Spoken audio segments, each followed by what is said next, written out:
미얀마 말로 이렇게 안녕하세요가 밍글라바입니다.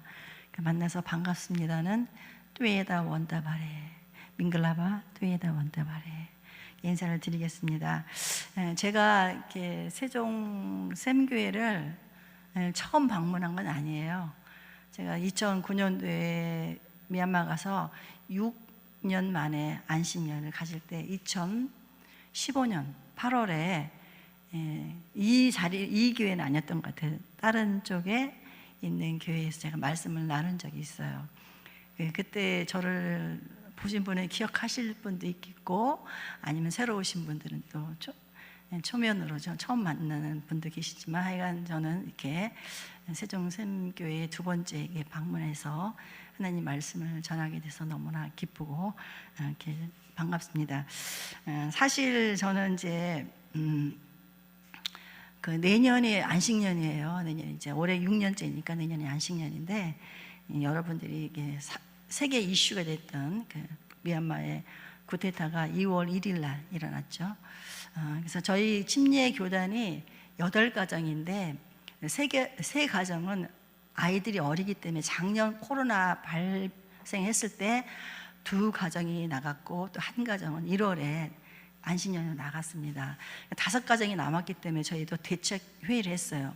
또 올해 제가 이렇게 1년마다 돌아가면서 책임을 맡는 그 지역 대표여서 제가 이제 그 위기 상황에 처한 그 위기 관리 대책 그걸 다 만들어서, 저희는 그러면 끝까지 여기 남아서 이제 여기 추이를 보고 국가적으로 전 교민이 이렇게 그 뭐라고 하죠, 이렇게 강제 철수 이런 명령이 있을 때까지 여기 사람들을 하겠다고 결정을 했었어요.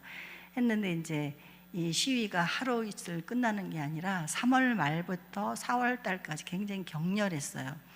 특별히 제가 사는 그 지역이 여러분들이 뉴스에 많이 나오는 막 불타고 난리난 그런 지역이에요. 저희 집에서 5분 거리에 있는 다리 이런 데서, 사실 미얀마 그 군부 쿠데타에 항의하는 사람들은 대부분 서민이에요. 이렇게 좀 돈이 있거나 힘이 있는 사람들은 아무 관계가 없어요. 누가 정치를 하든 그 사람들 삶에 아무런 영향을 주지 않기 때문에 관심이 없는데, 이제 서민 측 더 밑에 분들은 많이 어렵기 때문에 그 사람들이 죽기 살기 그런지 데모를 하는데, 제가 살고 있는 지역, 저희 교회, 그다음에 저희 아이들 키우고 있는 그런 데가 말하자면 조금 빈민 이런 데이기 때문에 모든 거기 사는 사람들은 다 아침에 눈을 뜨면은 데모하고 시위하는 거가 그들의 주 일과가 되었어요. 그러다 보니까 이제 제가 살고 있는 그 아파트가 서민 아파트인데, 그 서민 아파트가 좀 이렇게 조금 싼 거기 때문에 이제 데모하시는 분들이 또 주도하시는 분들이 많이 들어와서 있는 걸 알기 때문에 이제 밤낮으로 이제 군부들이 들어와서 잡아가고 뒤지고. 그래서 제가 요번에 하나도 못 보여드리는 거가, 대사관에서 이렇게 미리 말씀을 하셔갖고 이게 군인 관계된 데모에 관계된 사진은 다 삭제를 해라. 왜냐하면 그것 때문에 걸려서 그 발각에 대해서 이렇게 끌려가신 한국 교민들도 있고 선교사님도 계셨어요. 그래서 컴퓨터 이런 데 남기지 말고 다 지우라 해서 한 장도 없어요. 그러니까 여러분들이 옛날에 이렇게 유튜브도 뉴스 신문에 보시면 그런 상황들은 제가 가지고 있는 게 없는데, 아무튼 이런 상황 속에서 버티다가 4월 중순에 너무 심해지니까 이제 교단하고 이제 교회가 좀 강력하게 이제 들어오도록 이렇게 얘기를 해서, 그 5가정 중에서 2가정만 빼고, 그 2가정은 한인교회를 하시는 분들이에요. 그래서 아직도 한국 교민들이 남아있기 때문에 그 2가정은 남고, 이제 3가정이 이제 4월 말에 다 철수를 하게 됐습니다. 이렇게 원치 않는 이게 계획된 이런 귀국 일정이 아니지만, 어쨌든 간에 세종 샘교회에서 하나님 말씀을 이렇게 또 나눌 수 있는 기회를 주셔서 하나님께 감사를 드리고요. 또 이영창 목사님, 또 세종 여기 교회 성도님들에게 깊이 감사를 드립니다. 오늘 이렇게 이제 말씀을 들어가기 전에 먼저 잠깐 기도하겠습니다. 창조주 하나님, 당신이 왕이십니다. 이 세상의 주관자이십니다. 그런 분이 우리의 하나님 되어 주시고 저희를 백성 삼아 주심을 감사합니다. 생명을 살리는 말씀 앞에 두렵고 떨리는 마음으로 섰습니다.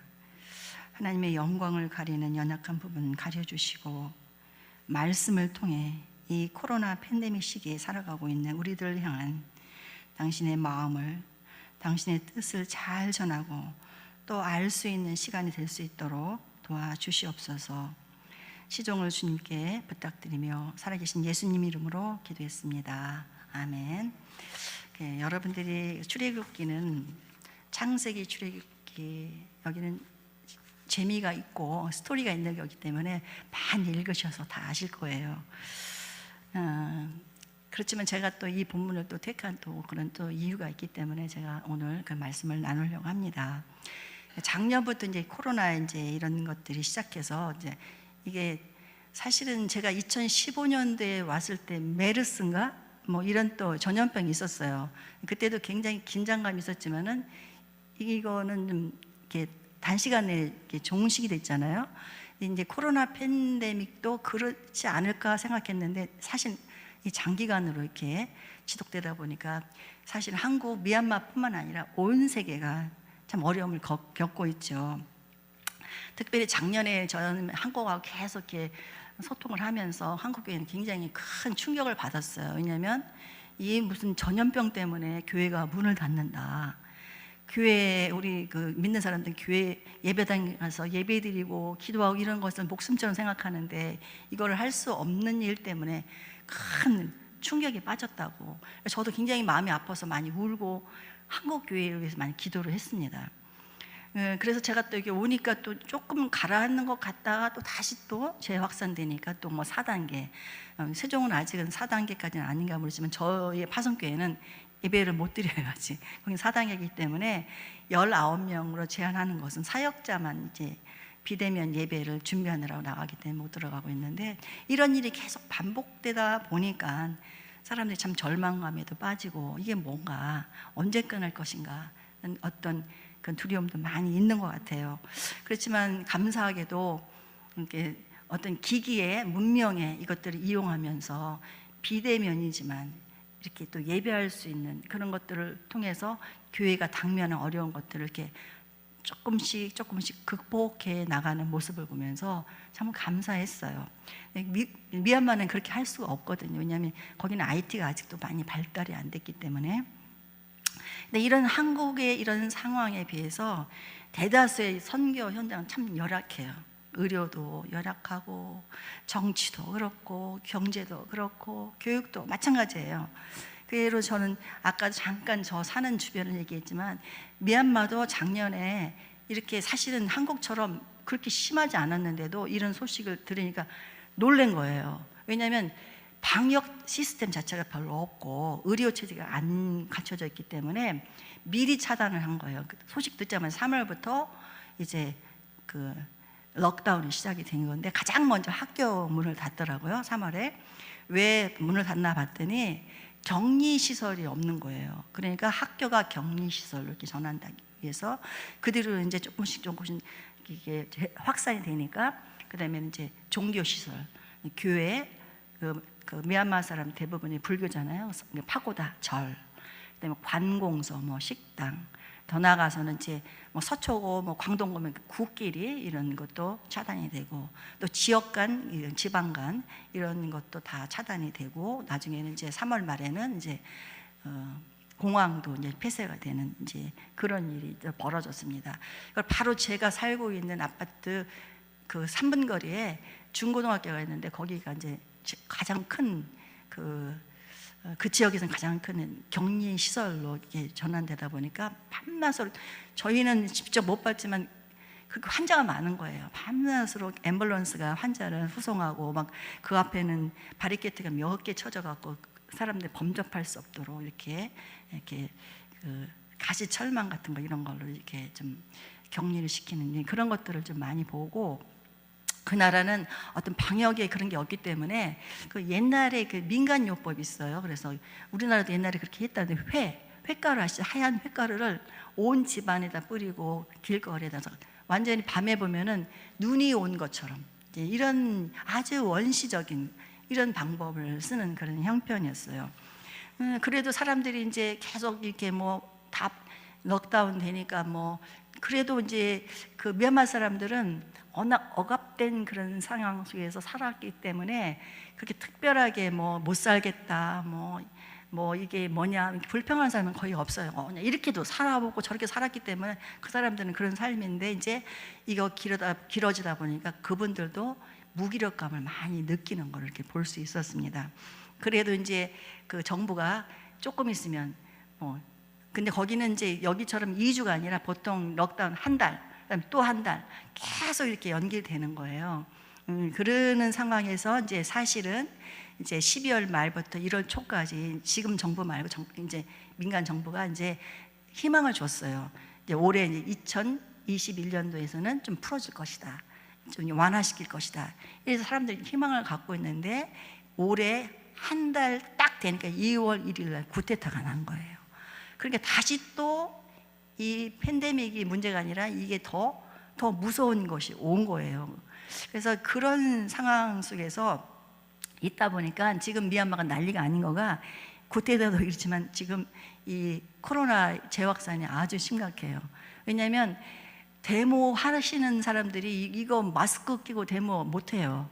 그리고 또 그 데모가 뭐 이렇게 떨어져서 거리 두고 할 수 없잖아요. 다 밀집해서 어깨 동무하고 스크럼하고 이렇게 하기 때문에 이것들이 방역도 안 되는 그런 상황에다가 군부는 군부대로 시위대 막는 데 열중하고 국민은 또 데모하는 데 열중하다 보니까 그 나라는 코로나가 안중에 있는 그런 상황이 중요한 게 아니었어요. 이것이 골마가 6월 달에 콱 터진 거예요. 그래서 하루에 뭐 5,000명 이상씩. 근데 뭐 5,000명 별거 아니지. 그렇지만은 그 방역 시스템이 안 되고 병원 입원할 데가 없는 그런 곳에서 하루에 5,000명은 굉장한 숫자예요. 그죠? 그리고 죽는 사람도 전체는 모르지만 양곤에만 해도 한 400~500명이 죽고, 양곤에는 화장 시설이 4군데가 있는데 화장할 수 있는 그런 어떤 그 캐파시티가 한 300 정도밖에 안 돼요. 그러니까 200 시체 구가 계속 이렇게 쌓이는 그런 이제 상황이라고 하고, 실제로 저가 이제 교제하는 선교사님이 지금 40명 넘게 이제 이렇게 지금 코로나로 고생하시면서 좀 안타깝게도 3분은 소천을 하셨어요. 그 3분은 에어 앰뷸런스로 와서 지금 현재 치료받고 있는 중이고, 이런 상황이에요. 이제 이런 아주 이렇게 복잡한 이런 상황이 미얀마만 있는 건 아니죠. 저는 다른 나라를 모르기 때문에 미얀마만 이렇게 계속 요새 이렇게 소식을 주고받고 기도하는 것들이, 어느 선교사님 또 걸렸어요, 어떤 분은 회복 중이세요, 이렇게 회복 중이셨던 분이 갑자기 돌아가시고, 이런 상황들을 지금 저희가 당면하고 있어요. 이렇듯 이 팬데믹 이런 소식들이 사실은 한국뿐 미얀마뿐이 아니라 온 세계, 이거 질병뿐만 아니라 세상은 평안한 소식보다는 굉장히 어렵고 고통받고 이런 것들이 더 많이, 하나 끝나면 그 다음에 괜찮겠지가 아니라 연속적으로 일어나는 것들을 볼 수 있습니다. 더더구나 선교지 같은 경우에는 그런 위기가 기대할 수 없는, 예상하지 않는 일들이 많이 일어나고 있어요. 근데 이런 것들은 다 누구나 내일에 무슨 일이 일어날 거라면 다 대비를 할 텐데, 우리가 그렇게 내일을 살아보지 않기 때문에 모르죠. 내일이라는 거는, 다음 삶이라는 것들은, 그것들은 다 가보지 않는 길이에요. 이 팬데믹 코로나도 사실은 그런 거와 똑같죠. 사실은 이런 전염병이 오늘만 있었던 건 아니에요. 그 옛날 역사적으로 굉장히 큰 게 많았는데, 그때는 전 세계적으로 동요를 하지 않았던 거가, 그때는 통신이 발달되지 않았기 때문에 소식을 못 들었고, 그때는 한쪽에 국한할 수밖에 없었던 거가 이동통신 이런 것들이 없기 때문에 사람이 왔다 갔다 하는 그런 일이 없기 때문에 이제 덜 전파가 됐는데, 이제 지금은 이제 사람들도 많이 왔다 갔다 하고 소식도 듣고 금방 하니까 더 이 부분들이 더 크게 부각이 되면서 많은 두려움, 공포 이런 것들을 이제 가져오는 것 같아요. 그래서 우리가 지금 아까도 말씀드렸지만, 우리가 가보지 않는 길, 내일 일 살아보지 않았기 때문에 그 막연한 것에 대한 어떤 불안감, 이런 것들, 두려움, 이건 많이 있습니다. 그런데 사실은 우리에게 가보지 않는 길, 광야와 같은 길은 그 나름대로 또 좋은 점도 있더라고요. 선교지가 하나의 광야의 그 대표로 생각한다면은 그 안에는 또 저희가 예상치 않은 놀라운 하나님의 은혜들이 있어요. 저는 지금까지 제가 13년째인데 미얀마에 살면서 뭐 군인이 무섭다, 뭐 그 나라의 전염병이 뭐 이런 거, 그 나라는 이런 전염병이 아니라 댕기열이 또 굉장히 많아요. 그 댕기열은 뭐 그냥 집에서 죽어요. 이거 가봤자 별로 특별하게 약이 없다 해서 그렇게 죽음에 대해서는 조금 초월한 국민이 미얀마 사람들의 질병으로 인해서. 그런데 살아서 그런지 같이 살다 보니까 그렇게 하나님의 은혜도 많이 경험하다 보니까 별로 이렇게 어렵다, 좀 힘들다 이런 생각을 별로 하지 않고 지금까지 잘 지냈고, 저희 쿠데타가 터져서도 아이고 뭐 이거 또 어느 정도 지나면 적응이 되겠지 하고 안 나오려고 하는 그런 좀 담대함도 이렇게 있었습니다. 근데 아무튼 간에 지금까지 뭐 이렇게 그 코로나가 하여튼 간에 편한 건 아니잖아요. 저희도 가니까 뭐 교회 예배도 못 드려야지, 그렇다고 뭐 이렇게 비대면을 할 수 있는 장비도 없지, 아무것도 없으니까 어떤 사역도 많이 제한되고 또 사회 사람들도 만날 수도 없고, 저 같은 경우에는 이제 그 차가 없어요. 자동차가 없으니까 이렇게 버스를 이용해야 되는데 버스가 사람이 많이 있잖아요. 그래서 이렇게 활동도 많이 30분 이내의 거리 걸어서 가는 건 가지만 그 위에 버스를 탄다, 택시를 타는 것들은 갈 수 없고, 이런 것들이 많이 제한해서 좀 불편함은 좀 있었지만 그래도 하는 일이 있고, 그래도 가까이 가서 이렇게 걸어가서 만날 사람들이 있기 때문에 일도 있고 하니까 계속 있어야겠다는 생각을 많이 갖고 있었어요. 근데 이제 뭐 쿠데타로 이렇게 떠나오니까 언제 또 미얀마를 들어갈지, 또 비자법이 바뀌어갖고 또 굉장히 어려워졌어요. 비자 한 번 받으려면 최소 6개월 이상 기다려야 되고, 그리고 또 이제 이 정치 체제가 이렇게 바뀌었으니까 어떻게 또 앞으로 사역을 전개할 것인가, 다 불투명한 거예요. 아무것도 모르는 거예요. 다 모든 것들이 새로운 거예요. 근데 이런 것들을 하면서 계속 저는 말씀을 보면은 이 새로운 것, 내일 일, 이거에 대해서 하나님이 어떻게 지금도 말씀하고 계시는지를 묵상하다가 오늘 본문, 이게 출애굽기를 묵상하다가 오늘 본문에 그 당시에 이스라엘 백성도 똑같은 그런 심정이었겠구나 이러면서 이분들에게 그때 그 당시에 주셨던 하나님의 말씀을 통해서 지금 코로나 팬데믹으로 어려움이 있는 믿는 저희들에게 또 그 안에서 어떤 하나님이 주시는 귀한 말씀이 있는지를 같이 상의해 보았으면 좋겠습니다. 여러분 다 아시겠지만 그 이스라엘 백성이 430년 동안 애굽에 종살이를 했잖아요. 하나님께서 10가지 재앙을 통해서 이제 해방을 시켰잖아요. 그래서 이 사람들은 그때 해방시키고 나온 사람들 생각이 우리는 광야에서 죽을 거야 이런 생각 가진 사람은 없어요. 빨리 가면 우리는 여기 해방되면은 하나님이 약속하신 젖과 꿀이 흐르는 땅에 도착해 잘 살 거야. 그런 미래에 대한, 앞날에 대한 그런 어떤 그 희망을 가지고 소망을 가지고 그분들이 출발을 했을 거라고 생각이 됩니다. 근데 얼마 가지 않아서 갑자기 그 사람 앞에서 나타난 게 홍해가 나타났잖아요. 또 뭐가 나타나서 홍해를 또 건너니까 또 사막에서 가장 필요한 것이 물이잖아요. 또 우리 사람의 인체의 70%가 물이기 때문에 물이 가장 중요하거든요. 물이 없어요. 구하면 마실 수 없는 쓴물. 또 이 사람들은 노예만 했지 전투해본 적이 없는 사람들인데 갑자기 광야에서 뼈가 굳은 아주 난폭하게 짝이 없는 힘센 아말렉 족속이 막 공격을 해오죠. 이 사람들이 전쟁을 하나도 모르는 사람들이에요. 이런 일들이 계속 일어나는데 고일이 오늘 애굽에서 시내산 광야에 온 것 2개월 동안 이런 일이 계속 일어난 거예요. 근데 이 사람들은 그걸 끝난 게 아니잖아요. 앞으로 갈 일이 더 많아요. 그렇기 때문에 하나님께서 2개월 시내산 광야에서 멈추게 하시고 모세를 통해서 그들이 앞으로 나가야 할 그런 새로운 길, 그것을 가기 위해서 하나님께서 주신 시작의 말씀인 거예요. 출애굽기가 40장까지 있잖아요. 민수기 초반까지 이 사람들이 광야 길을 갈 때 어떻게 살아갈 것인지, 또 가나안에 가서는 또 어떤 기준을 갖고 살아갈 것인지를 말씀하신 것이 다 레위기, 신명기 말씀이 계속 이어지는 거예요. 하나님께서 너희들 여기 가, 저기가 떠나 할 때 하나님은 아무것도 준비하지 않고 보내시지 않으셨어요. 근데 그거에 지금 초창기 말씀이 19장부터 계속 이어지는 건데, 제가 이 사람들이 열심히 달려온 여러 가지 난관이 있었지만 은혜로 극복하고 달려와서 이제 구체적으로 하나님 말씀을 듣는 그 시점이 19장 1절부터 시작되는 겁니다.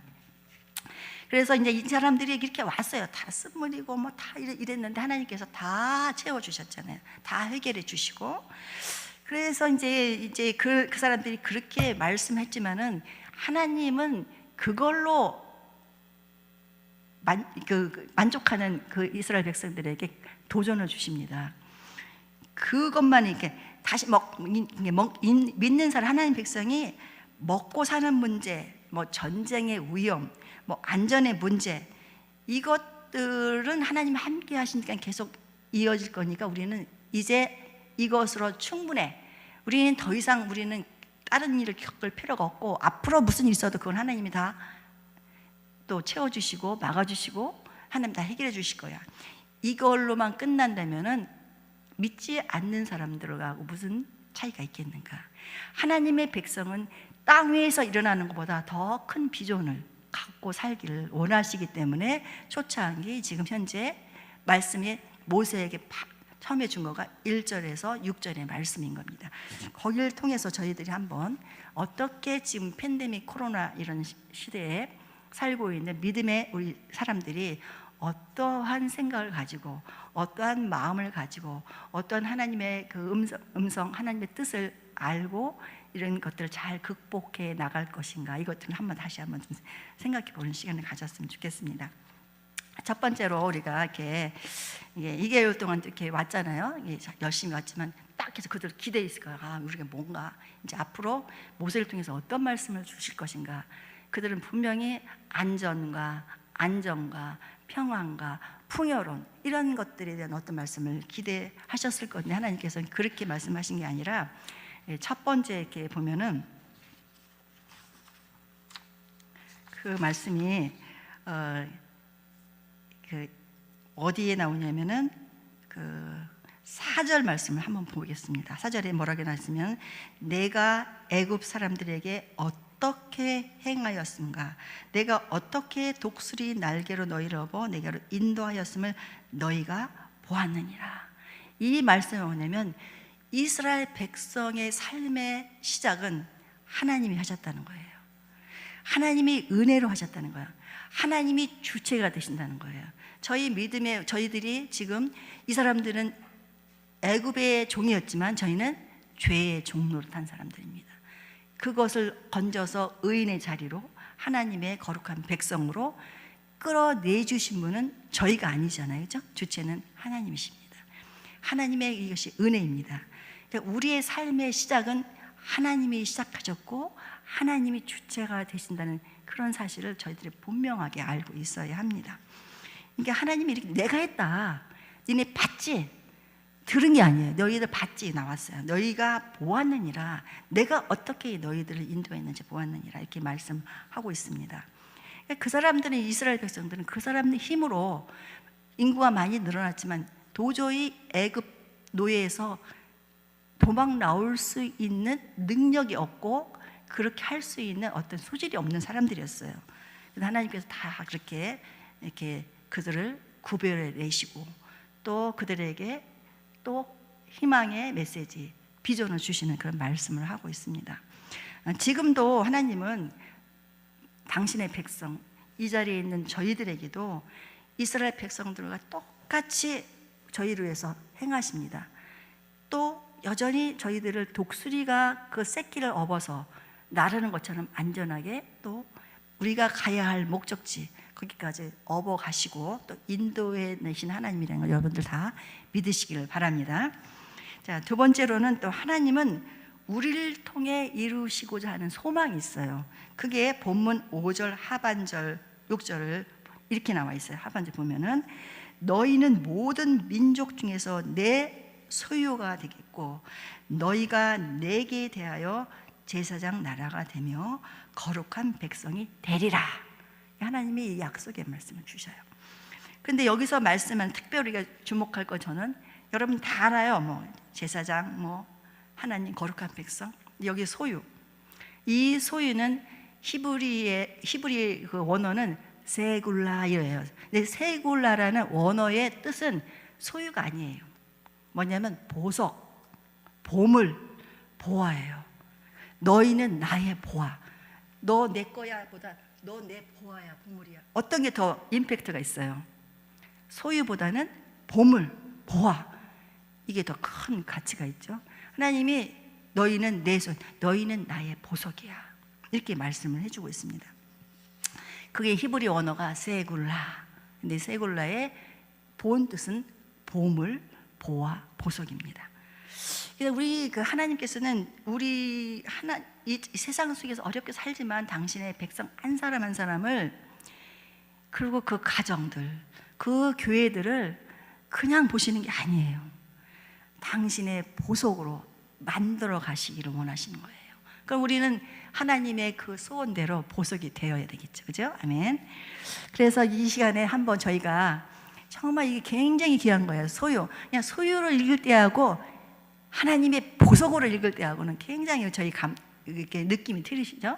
그래서 옆에 분한테 당신은 하나님의 보석입니다, 이렇게 한번 축복해 보세요. 선포하시고.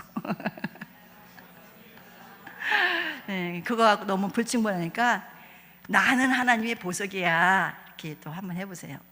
나는 하나님의 보석 보물이야. 그 마지막으로 세종샘교회는 하나님의 보석이야. 그렇게 크게 외쳐보고 선포하시고 축복하는 대로 이루어질지어다. 네, 한번 해보세요. 이렇게 해주셔서 너무 감사드려요. 네, 하나님이 이렇게 광야 같은 이 새로운 길, 이 코로나 팬데믹 가운데서도 하나님은 저희들에게 쭈그러드는 인생이 아니고 무서워해서 이렇게 움츠러드는 인생이 아니라 보석처럼 이런 어둠 속에서 빛을 발하는 보석이 되기를 원하십니다. 보석은 여러분, 보석하면은 가치 있는 것만 생각하는데 그게 아니죠. 가치가 있을 뿐만 아니라 이런 보석은 뭐냐면 하나님이 어떠하신 분, 이 보석이 보석으로만 빛이 내면은 그냥 값어치로만 생각되는데 더 큰 의미가 있다는 건 빛을 내면서 하나님이 투영돼야 됩니다. 하나님이 어떠신 분인지, 하나님의 영광이 이렇게 투영되고 반사되는 그러한 삶을 살기를 원하십니다. 보석, 그냥 보석? 그 다이아몬드? 이걸로 하면 이거는 그냥 보석으로만 끝나는데 이 보석의 빛을 통해서 그 밑에 감춰진 의미들이 드러나야 하는 삶들이 저희한테 있다는 것을 여러분들이 이거를 잊지 말고 이렇게 사시면 좋겠어요. 그래서 하나님이 그 사람들한테 좋은 거 주지만은 그냥 좋은 걸로 먹고 안식하는 게 중요한 게 아니에요.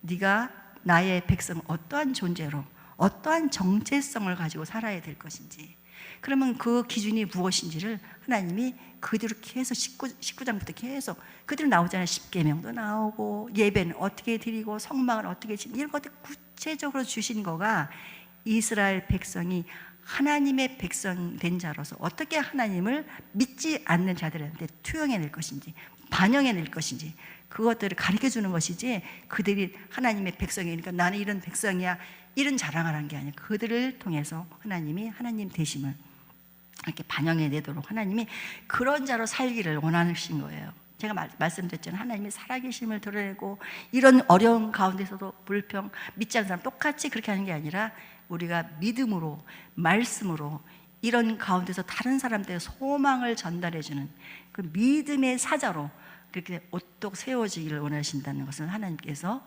원하신다는 걸 여러분 아시기 바랍니다. 그래서 나왔잖아요. 그렇게 살다 보면 우리가 하나님의 거룩한 백성, 제사장 나라, 제사장, 이런 저희들에게 그런 직분이 주어지는 거예요. 그건 뭐예요? 우리가 난 제사장이야? 이거 뽐내라는 게, 옛날 신약시대 제사장 잘못됐죠? 아니죠.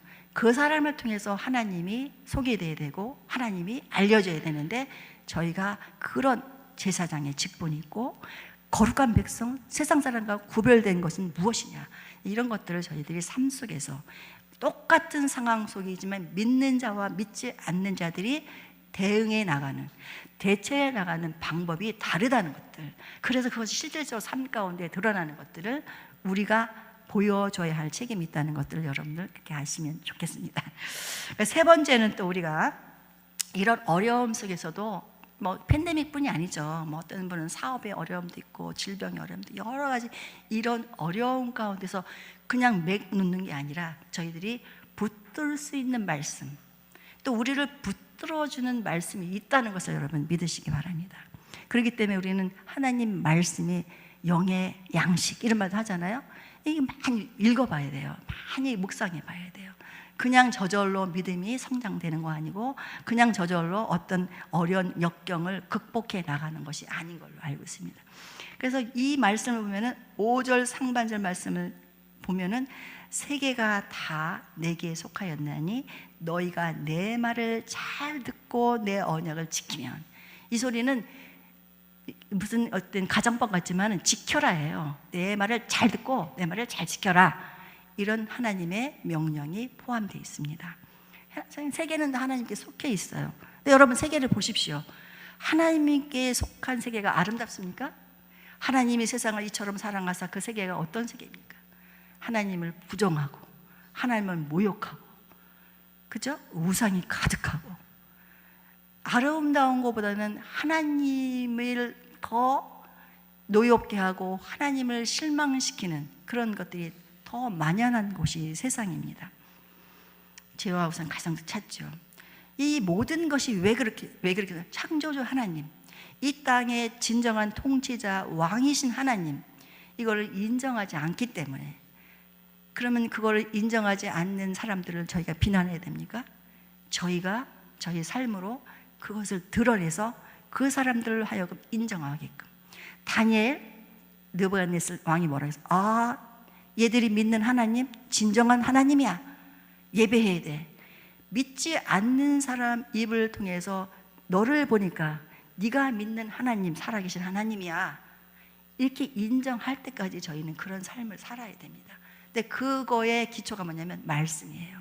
하나님이 어떠하신 분인지, 이 세상을 통해서 하나님이 가지고 있는 비전, 하나님의 뜻, 하나님의 목적이 무엇인지를 믿는 사람들이 분명하게 인지하지 못하고 알지 못한다면 저희의 삶은 쪼그라들 수밖에 없어요.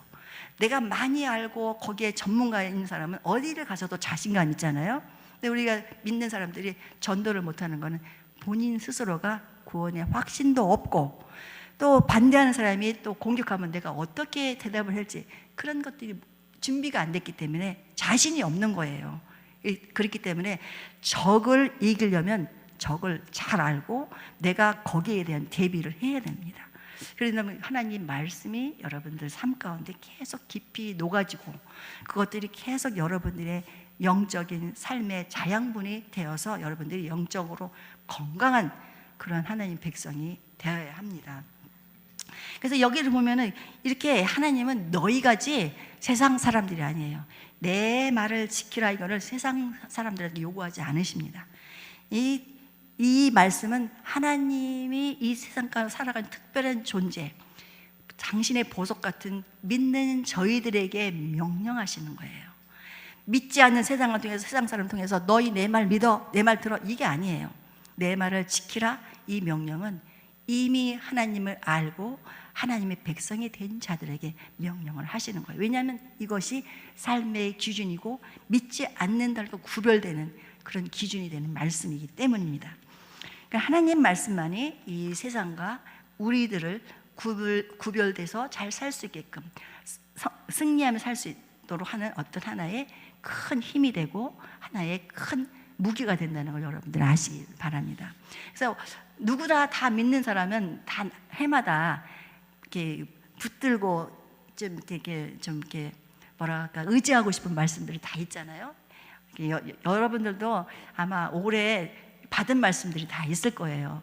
저는 이제 올해 이제 이사야서 61장 1절 말씀은 이제 작년 12월 때 송구 영신 예배 때 저는 이제 이렇게 받았는데, 그 말씀이 이사야서 61장 1절이에요.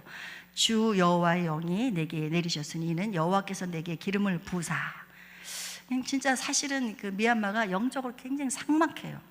왜냐하면 대승불교랑 틀려요. 소승불교. 거기는 소승불교 메카인데 거기는 나면서부터 집에서 불경을 듣고 자라요. 그 집집마다 불상이 다 있어요. 우리는 무슨 일 있으면 절에 가잖아요. 그게 아니라 여기는 집이 절이에요. 절. 말하자면 집이 이렇게 뼛속부터 그렇게 자라왔기 때문에 사실은 저희가 저가 뭐 지금 시간이 없기 때문에 제 사역을 다 말씀을 못 드리지만 제가 이 아이들이 그 자기의 어떤 정체성이 형성되기 전에 사람이 어린아이를 제가 데려다가 이렇게 기독교 믿음의 공동체에서 애들을 신앙을 자라면서 걔들이 불교의 세계관, 가치관이 형성되기 전에 제가 아이들을 키우고 있거든요.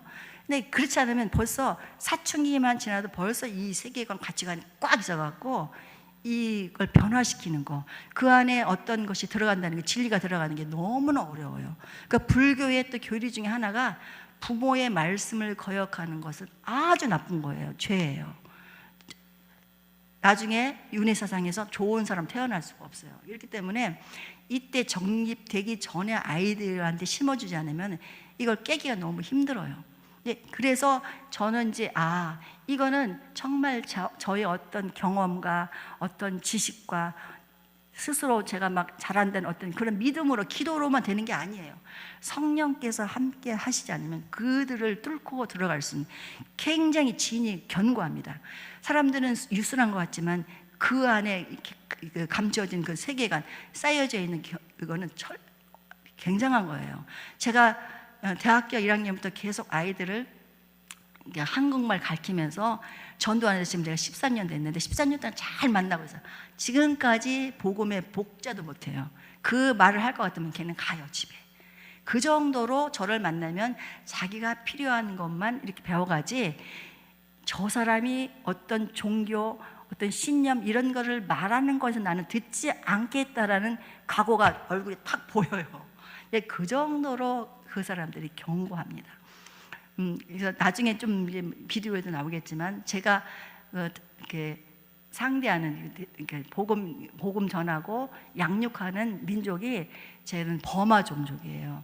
버마 종족은 미얀마의 70%가 차지하고 있는 주종족이고 지배 민족인데 그 종족의 97% 이상이 소승 불교 사람들이에요. 사실 굉장히 어려운 그런 종족인데 그 아이들을 주로 저는 이제 만나고 이제 그 아이들 데려다 키우고 있는데 아무튼 이렇게 힘들어요. 그래서 올해도 하나님께서 이 성령의 능력을, 성령을 의지해라, 성령의 기름 부으심을 사모해라, 이렇게 해서 이 말씀을 받았는데 뭐 얼마 있다 저 나왔잖아요. 이렇게 그렇지만 계속 꿈을 가지고 소망을 가지고 계속 기도하며, 또 제가 직접 거기는 못 가지만 또 주변에 또 한국도 보면 사실은 또 교회가 많지만 믿지 않는 분들도 상당히 많고, 믿지 않는 것뿐만 아니라 이 교회를 대적하고 하나님 대적하는 사람 너무나 많더라고요.